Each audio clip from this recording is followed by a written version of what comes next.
Can you explain why your country decided at that time that a treaty to prevent the use of biological weapons was of both national and international importance?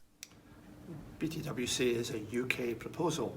In 1968, when the Nuclear Non-Proliferation Treaty had been concluded, British officials and ministers were thinking, what do we do next in the world of disarmament? And they thought at that time there was scope for a new initiative on CBW.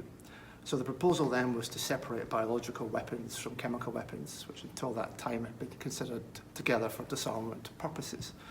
So the proposal was made in 1968 to consider biological weapons to improve the scope of the Geneva Protocol.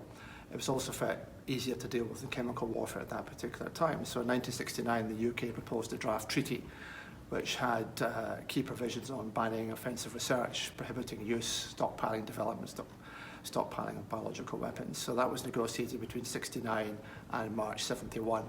The UK subscribed to the eventual text that was produced by the depositories. At that time was the United States and the Soviet Union. So we agreed in September 1971, and the treaty was open for signature in 72.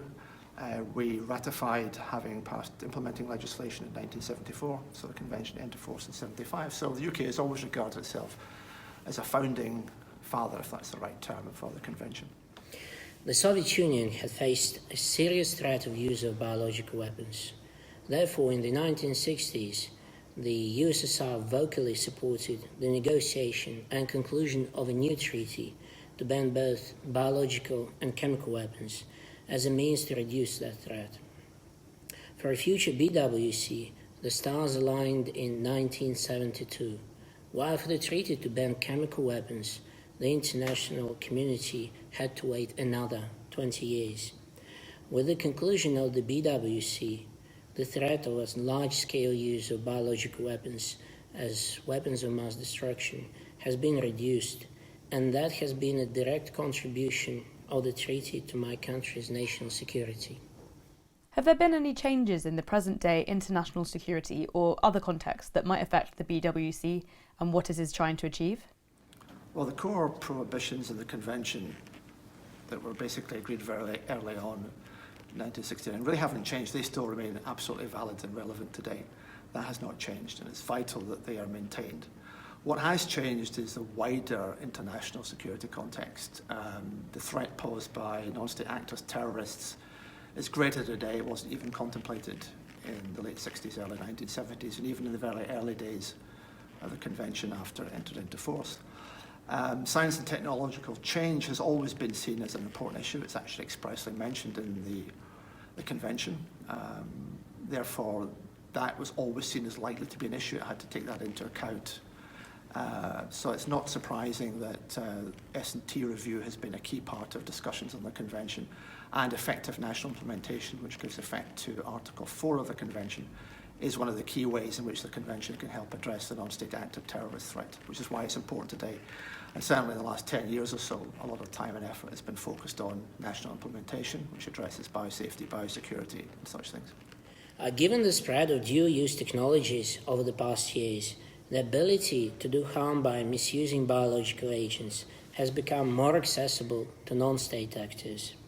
By improving national implementation of the treaty, which requires states parties to prohibit and prevent development, production, acquisition, etc., of biological agents for prohibited purposes, we contribute to reducing the threat emanating from non-state actors.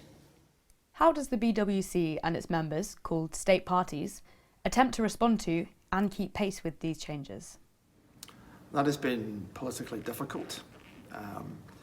Since 2001, with the failure of the draft BW protocol, a new approach was set up, partly in large part to keep multilateral efforts on the BTWC alive, and that included a focus on promoting common understanding and effective action on things such as improved biosafety, keeping people safe from bugs, and biosecurity, keeping bugs safe from people who would steal them and misuse them for hostile purposes or extortion or whatever.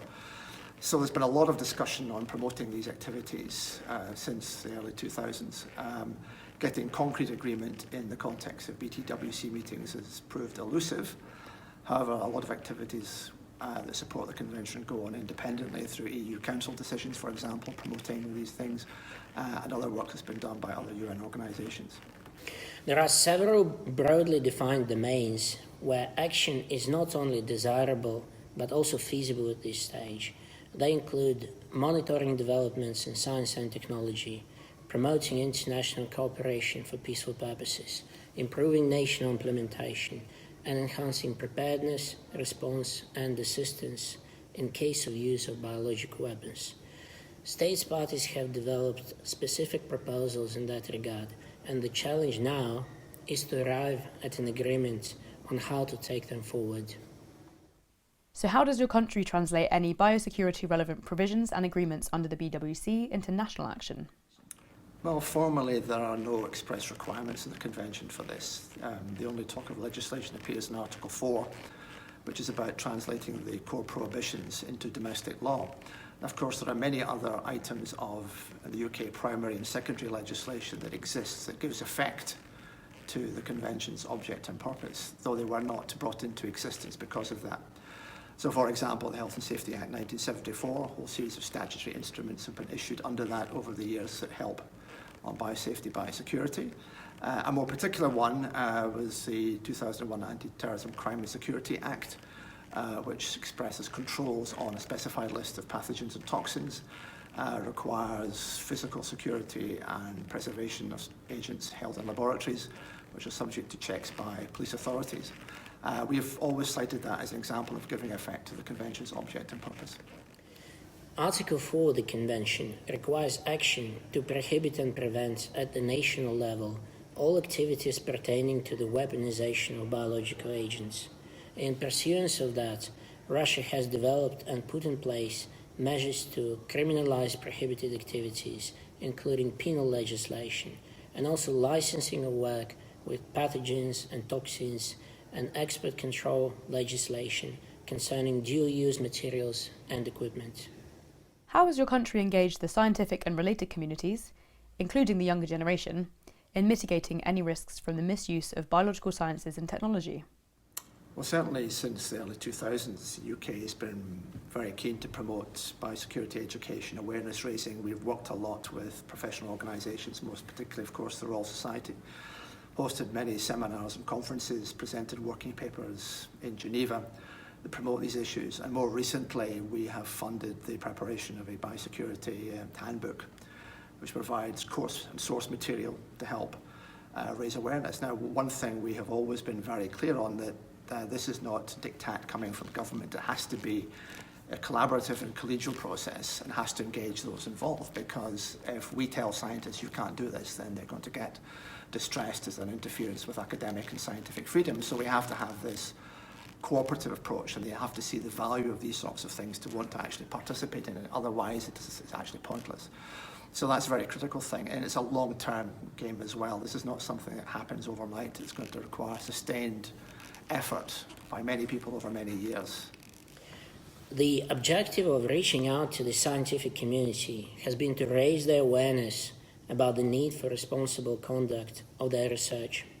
To that effect, teaching material on biosafety and biosecurity has been introduced in the curricula of universities, and codes of conduct for scientists adopted and promulgated at the biomedical research establishments.